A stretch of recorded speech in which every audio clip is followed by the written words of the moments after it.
আল্লামা সাঈদীকে যখন কোর্টের আদালতে তোলা হলো, এবার বিপক্ষের উকিল যখন জেরা করতেছিলেন আল্লামা সাঈদীকে, আল্লামা সাঈদীর বুকের পরে কোরআন শরীফ আর একটা হাতে একটা পানির বোতল। বিপক্ষের উকিল বলতেছে, হুজুর কি বলে আপনার কেসের ফাইলে লেখা আছে 60 বছরের বুড়ির থেকে শুরু করে 12 বছরের মেয়েদের আপনি ধর্ষণ করেছেন। এবার আমি আপনার সরকার পক্ষের উকিল, আমি আপনার কাছে একটু জিজ্ঞেস করতে চাই, আপনি একজন হুজুর মানুষ, যখন আপনি জেনা করেছিলেন তখন আপনার বয়স ছিল 25-22 বছর। হুজুর 60 বছরের বুড়ি বিয়ে, 60 বছরের বুড়িকে ধর্ষণ করতে আপনার কেমন লেগেছিল?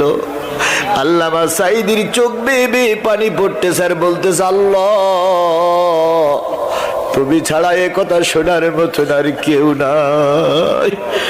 ওই একই উকিলি বলতেছে, হুজুর হিন্দুরা বিয়ে করে বাড়ি যাচ্ছিল,